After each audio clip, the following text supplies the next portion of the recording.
Ce matin, ceux qui sont dans les adolescents puis jeunes adultes, peut-être que vous n'aurez pas les réponses.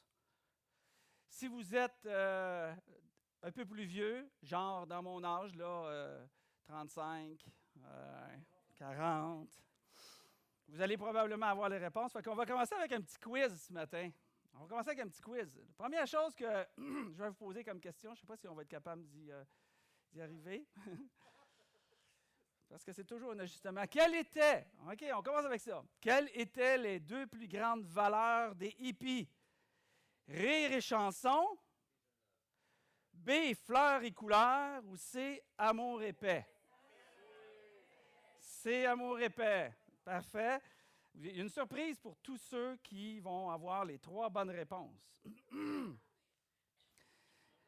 Question 2. Quel fut l'État principal aux États-Unis du mouvement hippie? Washington, Californie ou Floride?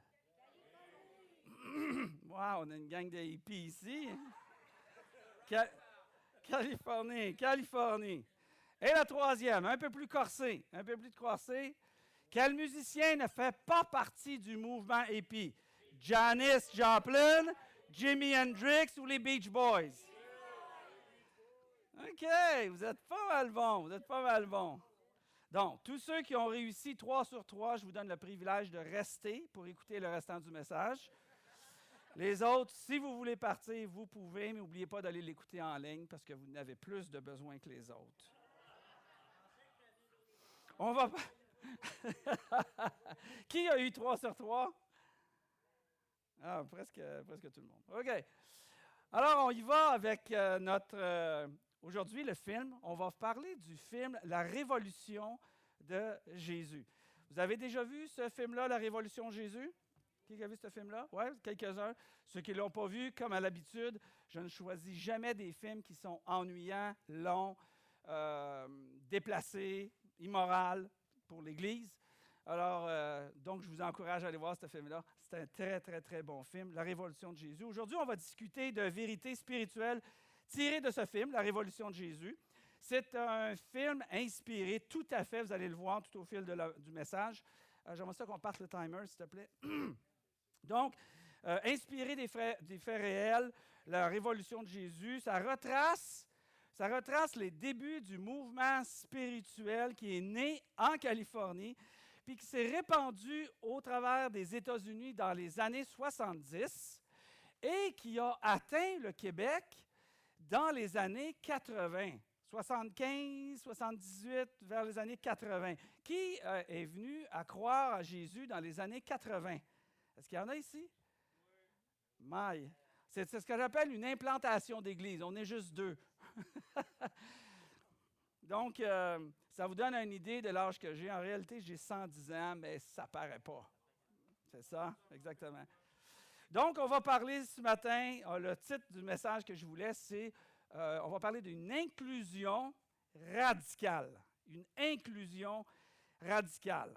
C'est bon? On va revenir là-dessus. On termine notre série de messages aujourd'hui, notre série de films qui utilisaient des films, des très bons films. Il y a 4 films qui ont été utilisés pour 4 messages. Vous pouvez tous les voir en ligne.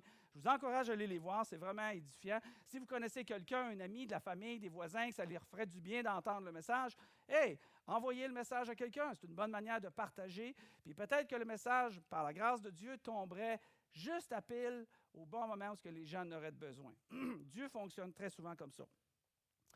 Alors, cette série qu'on a, ça présente, comme je vous l'ai dit, des films populaires, ça nous parle, ça nous rapproche, ça nous permet d'expliquer des vérités spirituelles.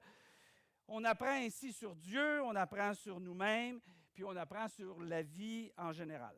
C'est bon? Le point principal qu'on va parler dans ce message aujourd'hui, c'est que l'amour de Jésus est là pour les marginaux. L'amour de Jésus pour les marginaux. L'Église du 21e siècle, dans laquelle on est aujourd'hui, a beaucoup à se faire pardonner pour différentes raisons. Parce qu'on a créé pendant trop d'années un modèle si exclusif que ceux qui vivaient ou qui vivent en marge ne trouvaient pas leur place dans l'Église. Heureusement, ce n'est pas le cas et on s'efforce de le faire avec beaucoup de détermination. Ce n'est pas le cas de l'accessible. On essaie de faire beaucoup de place pour les gens qui vivent en marge. Ce que je veux dire par là, vivre en marge, des gens qui connaissent pas la foi du tout, des gens qui ne vont pas à l'Église, des gens qui ne vont plus à l'Église parce qu'ils ont été blessés pour différentes raisons, des gens qui ont été dans d'autres religions, dans d'autres dénominations. On les accueille énormément et on en fait une priorité à l'accessible. L'accessible, c'est idéal, c'est irrésistible pour tous, mais idéal pour les inhabitués. C'est comme ça qu'on va décrire un peu l'amour de Jésus pour les marginaux. Alors, on va regarder l'extrait du film de la Révolution de Jésus. Et le film s'ouvre sur un homme qui s'appelle, le pasteur d'église, qui a existé bien sûr, sur Chuck Smith. Dans l'histoire du film et dans la réalité, c'était un pasteur vieillissant qui s'occupe des membres d'une église d'un certain âge. Puis, dans son église, les gens sont là, sont assis en position, statue, un peu indifférents au message. Le message est apporté sans vraiment beaucoup de force et de beaucoup de conviction. Et à un moment donné, le pasteur de l'église, on le retrouve, il est assis devant la télévision, puis il voit les événements qui se passent au mouvement hippie à ce moment-là, dans les années 70. Chuck est plein de jugement. Alors, sa fille qui est là, qui est une jeune adulte à ce moment-là, hippie, dit à son père qu'elle ne devrait pas porter de jugement sur les hippies. Le lendemain, sa fille ramène un hippie à la maison et son père est confronté, le pasteur Chuck Smith, à ses propres préjugés. C'est bon? Fait qu'on regarde cet extrait-là, 6 minutes sur le premier extrait. J'ai tellement pleuré dans cette séquence-là, cet extrait de 6 minutes. C'est pour toutes sortes de bonnes choses, pour toutes sortes de raisons. Puis c'est très difficile de prêcher ce matin.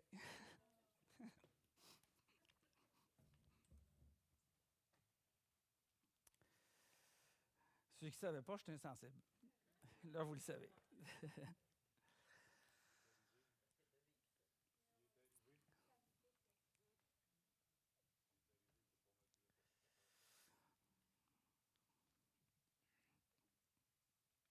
Comment ça fait qu'il n'y a pas de Kleenex ici? Si vous creusez un peu, vous découvrirez que des gens sont en quête de vérité et d'un monde meilleur. Je m'excuse beaucoup. Je pense que c'est très important. Oh my.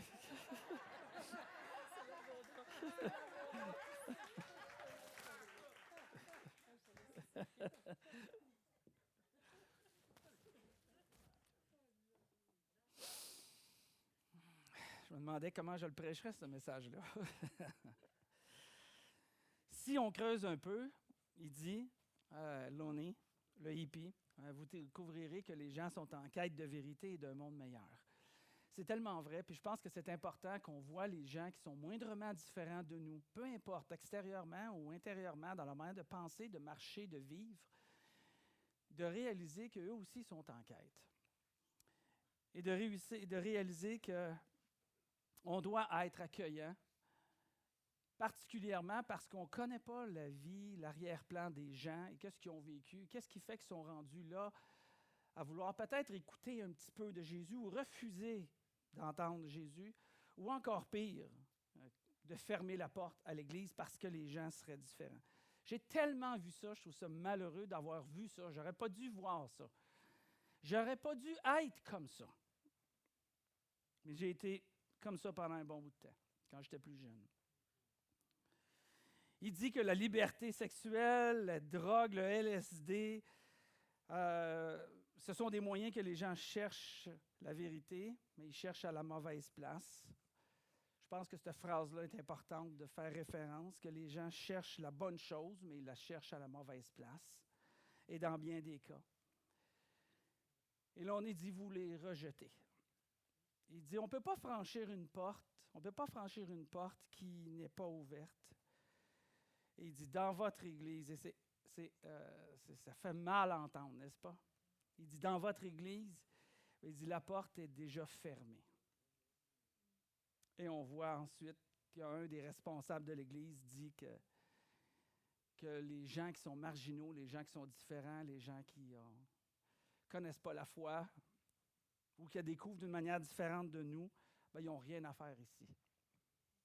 C'est pour ça que je commence en disant, tantôt, il y a beaucoup d'églises et il y a beaucoup de pasteurs qui ont besoin d'être pardonnés pour ce qui a été fait parce qu'on a fermé tellement souvent la porte. Et je parle de toutes les religions. On a tellement fermé la porte dans le christianisme que les gens ont de la difficulté à revenir. Les églises sont trop souvent confrontées à leurs propres préjugés. Et on retrouve cet exemple-là, pas juste dans notre société au 21e siècle, mais on retrouvait le même genre quand même de comportement à l'époque des apôtres, juste un peu après que Jésus ait été enlevé à la rencontre de son Père. On retrouve l'apôtre Pierre à un moment donné qui est sur un balcon, puis il a une vision. Puis cette vision-là lui a demandé de... je vous décris la vision. La vision était une nappe, et dans cette nappe, comme une nappe de table, si vous voulez, puis il y avait des animaux qui étaient à l'intérieur. Et ces animaux-là, pour les Juifs, Pierre étant un Juif, étaient des animaux considérés comme impurs, c'est-à-dire des animaux qu'on ne mangera pas, selon la loi mosaïque. Et évidemment, les Juifs avaient grandi selon la loi mosaïque.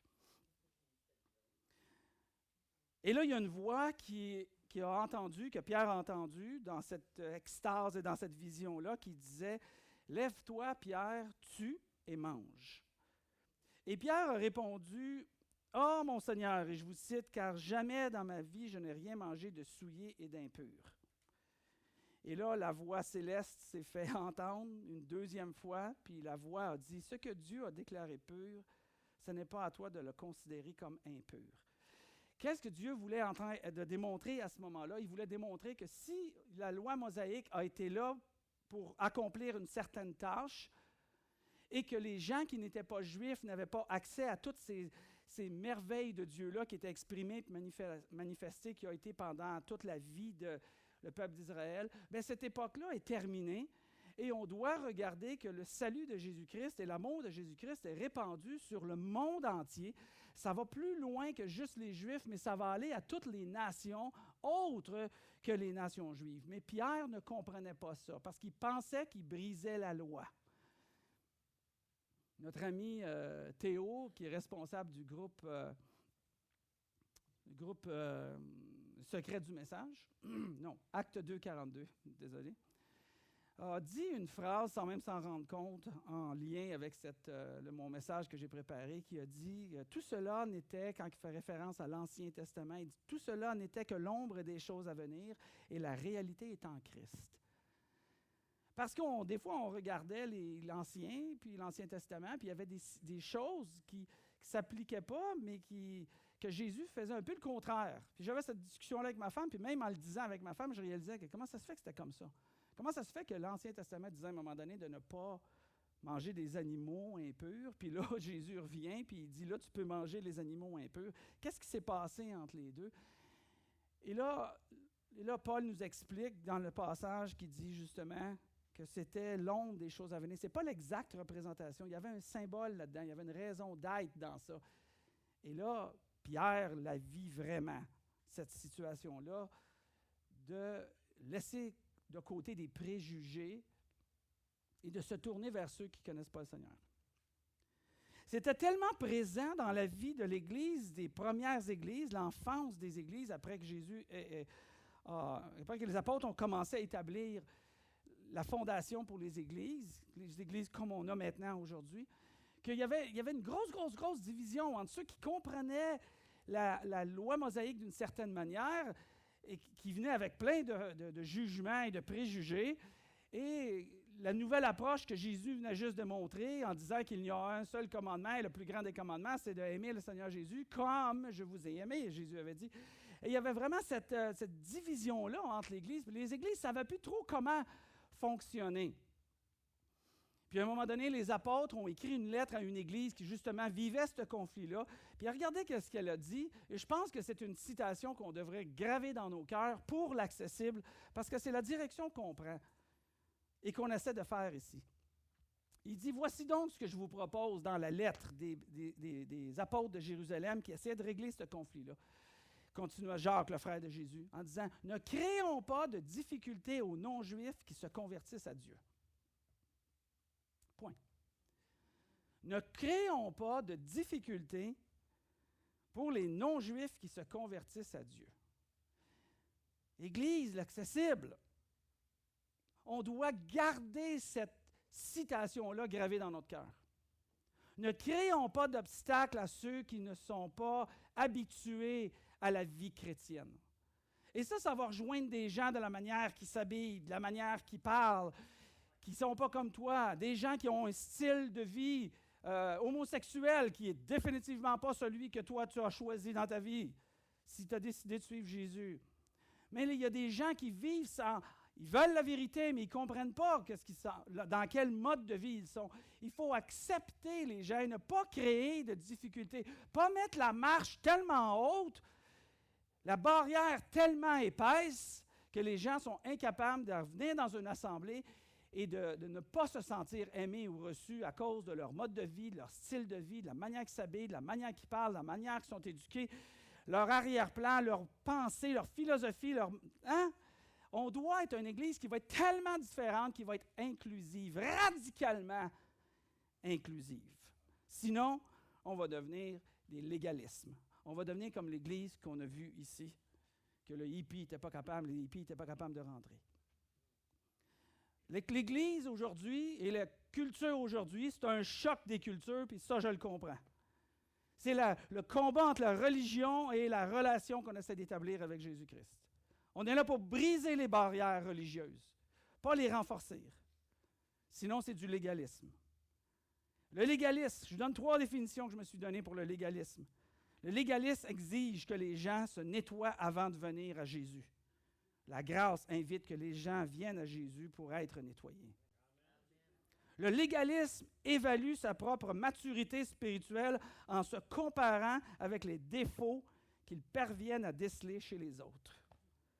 Le légalisme est défini par la façon dont ta vie se compare à celle des autres, ce qui entraîne inévitablement de l'hypocrisie. Jésus donne un exemple de ça. Puis il dit, voulez-vous voir une image du légalisme pour éviter de tomber dans ce piège-là et d'être une Église qui est fermée au lieu d'être une Église qui va être ouverte? Il dit, c'est comme celui qui va en prière devant Dieu puis qui dit dans sa prière, « Oh Seigneur, merci que je ne suis pas comme le restant des hommes qui sont des voleurs, des injustes et des adultères. » Et Jésus dit, cet homme-là, dans sa prière, est rentré dans sa maison, pas justifié, condamné par ses propres paroles. Chuck Smith, si on revient à notre film, se retrouve désormais face à une situation difficile, comme on vient juste de voir, avec le leader principal qui veut que ça cesse de ces gens-là étranges et bizarres. Et moi, je comprends ça, les gens étranges et bizarres. Parce que moi, j'ai été, en 1980, un Jean étrange et bizarre. J'avais les cheveux aussi longs que...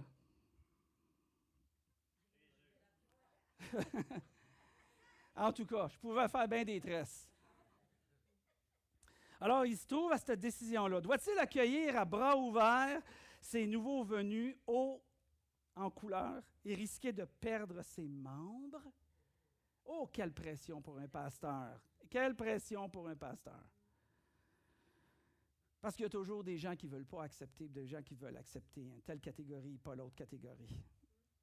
Mais les gens, ils pensent qu'ils sont tout seuls avec leur raisonnement. Mais s'il y a quelque chose qui suscite une discussion, puis il y a quelqu'un qui vient me voir, croyez-moi, il y en a 8 autres qui sont venus me voir avant toi. Alors, il fait face à ces gens-là, il risque de perdre ses membres, ou il décide de renvoyer les hippies et reprendre le cours normal des choses. On va regarder le prochain extrait. Lui aussi, il dure 6 minutes. Je l'ai appelé « Inclusion radicale ». Il disait à Chuck Smith, après ce petit discours-là qu'on vient de voir, il s'est approché puis il lui a dit « Il va te falloir une plus grande église ». Regardez ce qui est arrivé avec Chuck Smith et le Calvary Church. Je vous ai mis cette photo-là. Ce qu'on voit là, c'est l'église de Chuck Smith. Ce qu'on voit ici par la suite, c'est l'extérieur de l'église de Chuck Smith. Mais quand elle est remplie de milliers de personnes, les gens vont à l'extérieur pour être capables d'écouter et de regarder la conférence. En Californie, en 2013, Chuck Smith est décédé. Et quand il est décédé, Chuck Smith, quand il est décédé, il y avait plus de 30 000 personnes dans son église. Et il y avait 1000 églises qui ont suivi le mouvement et qui se sont appelées Calvary Chapel Church. Fait que quand il disait, Lonnie, il va falloir que tu bâtisses une plus grande église, il ne s'est pas trompé. On va terminer. Je sais que j'ai passé plus de temps sur les extraits, mais je trouvais que les extraits parlaient par elles-mêmes. Alors, on va terminer avec ce dernier extrait. Et dans cet extrait-là, on voit Chuck Smith qui transmet justement à ce nouveau converti, Greg Laurie. Il lui transmet le flambeau pour le réveil spirituel de la jeune génération de cette époque qui a duré pendant 1 ou 2 décennies. Ce qui a concrétisé l'appel de Greg Laurie à guider le peuple de Dieu. Alors, on regarde cet extrait-là, 4 minutes. J'ai appelé « Le réveil ». Vous savez, l'accessible par la grâce de Dieu vient de ce mouvement-là, parce que je suis devenu chrétien en 1980. Je suis venu de ces époques-là. Et j'étais habillé comme ça. Mon père me disait de me changer, mais ça a pris du temps. Dieu a fallu qu'il me change. Le mouvement a commencé, puis il ne peut pas s'arrêter. Il ne s'est pas encore arrêté puisqu'on est là aujourd'hui. Le réveil, ou un éveil, ou un réveil, ou un bouleversement, ou un mouvement ne prend pas place grâce à une stratégie parfaite. Et ça se réalise quand des gens disent oui à l'amour de Dieu. Et c'est là qu'il fait une différence. La petite église dont Greg lui a été confié, Greg Laurie, une église à Riverside, est devenue ceci. C'est la petite église qui lui a été confiée. Des milliers et des milliers de personnes franchissent les portes de cette église tous les dimanches.